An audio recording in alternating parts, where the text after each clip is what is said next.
8월 29일 화요일 새벽 예배를 하나님께 드리겠습니다. 오늘 우리에게 주신 하나님의 말씀 시편 92편 1절에서 15절의 말씀입니다. 봉독은 1절에서 5절 말씀만 읽겠습니다. 지존자여 시편군과 비파와 수금으로 여호와께 감사하며 주의 이름을 찬양하고 아침마다 주의 인자하심을 알리며 밤마다 주의 성실하심을 베품이 좋으니이다. 여호와여 주께서 행하신 일로 나를 기쁘게 하셨으니 주의 손에 행하신 일로 말미암아 내가 높이 외치리이다.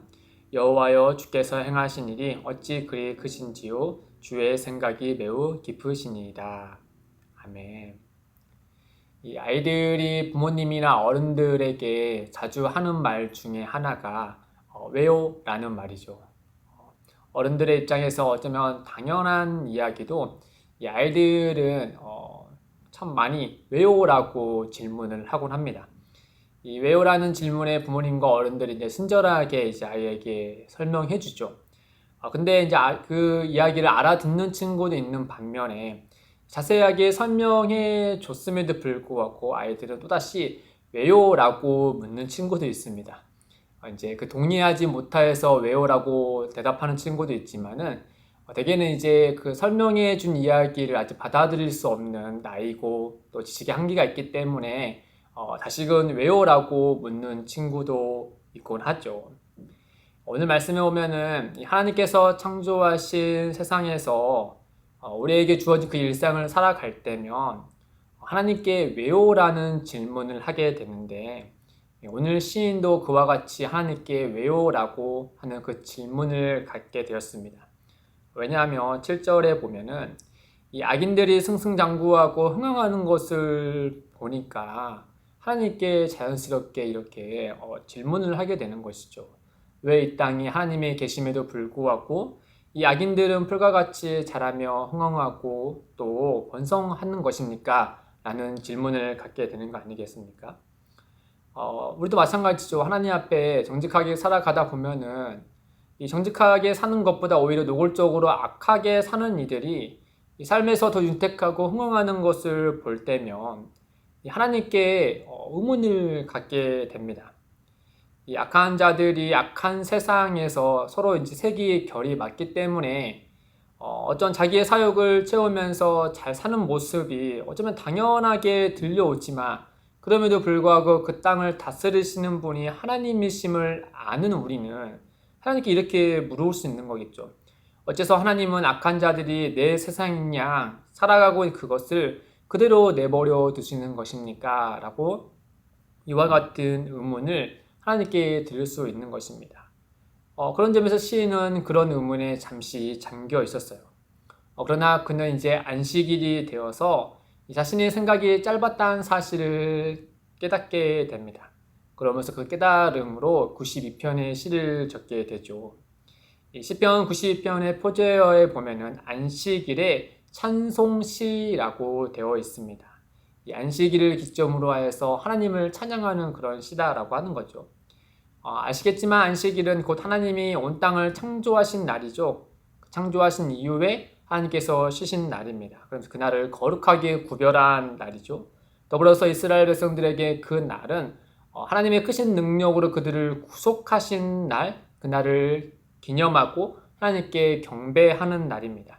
오늘날로 하면 예수 그리스도를 중심으로 주일에 해당되는 날이겠죠.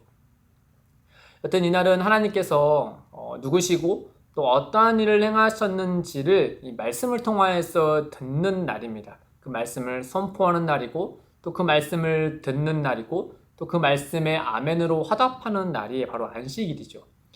시인은 일주일 동안 악한 자들이 흥황하는 것을 보면서 살아왔습니다. 두 눈으로 다 보았죠. 또 귀로 들었습니다. 그러나 안식일이 되어서 이 말씀을 통하여서 하나님이 누구시고 또 하나님께서 우리를 위하여서 어떠한 일을 행하셨는지를 두 귀로 듣게 되죠. 그리고 그 말씀이 귀를 통하여서 그의 마음에 안착하자 그는 이와 같이 고백할 수 있게 되었습니다. 4절에 보시면 여호와여 주께서 행하신 일이 어찌 그리 크신지요 주의 생각이 매우 깊으시니이다. 주께서 행하신 일이 어찌 그리 크신지요. 그리고 8절에도 보면은 여호와여 주는 영원토록 지존하시니이다 라고 고백합니다. 하나님께서 행하신 일들을 두 귀로 듣자 지존하신 하나님께서 그저 과거의 역사에만 머물러 계시는 것이 아니라 현재 그의 삶에도 역시 지존자로 계심을 믿음으로 이와 같이 고백하는 것이죠. 비록 현재 자신의 생각과 눈으로 보기에는 여전히 악한 자들이 풀과 같이 거침없이 자라는 것 같으나 하나님께서 행하신 일들을 볼 때면 악한 자들의 끝은 흥왕이 아니라 멸망이란 사실을 깨닫게 되는 겁니다. 반면에 악한 세상에 편승하지 않고 끝까지 하나님께 가까이 있는 이들은 결국에 종려나무와 같이 번성하게 될 것이고 레바논의 백향목과 같이 높게 그리고 견고하게 성장할 것을 믿음으로 고백하게 되는 겁니다. 12절에 보면 의인은 종려나무같이 번성하며 레바논의 백향목같이 성장하리로다. 13절에 보셔도 이는 여호와의 집에 심겼으며 우리 하나님의 뜰 안에서 번성하리로다. 사랑하는 성도 여러분, 우리는 매 주일 또 매일 주의 말씀을 듣습니다. 주의 말씀을 듣기에 앞서 우리가 살아가는 일상의 생활을 한번 또 사회를 한번 세상을 한번 생각해 보십시오. 시인의 고백처럼 참 세상이 악합니다. 세상이 악하기 때문에 악한 자들이 더 흥황하는 것을 어쩌면 정말 그 결이 같기 때문에 당연한 것처럼 보이기도 합니다. 그러나 우리가 세상을 보는 눈을 돌려서 하나님을 바라보고 또 세상에서 들리는 소리로부터 주의 말씀에 두 귀를 기울이다 보면은 우리가 전혀 다른 세상, 진짜 세상이 어떠한지를 우리가 알게 되죠. 그 세상은 하나님이 없는 세상이 아니라 악인들이 흥황하는 세상이 아니라 결국에는 그 세상은 하나님께서 다스리는 곳이다 라는 사실을 우리가 믿음으로 고백하게 됩니다. 우리의 작은 생각에는 당장에 이 모든 것을 보면서 헤아릴 수 없고 또 어린아이와 같이 의문을 품을 수밖에 없지만 그럼에도 불구하고 지존하신 하나님의 시선에 또 그분의 생각과 그분의 뜻 아래에서 보아볼 때 그 모든 것들이 하나님의 선하신 뜻대로 이루어지고 있다는 사실을 우리는 믿음으로 같이 고백할 수 있게 되는 거죠. 다니엘서 2장 22절에 그는 이렇게 고백합니다. 그는 깊고 은밀한 일을 나타내시고 어두운 데에 있는 것을 아시며 또 빛이 그와 함께 있도다.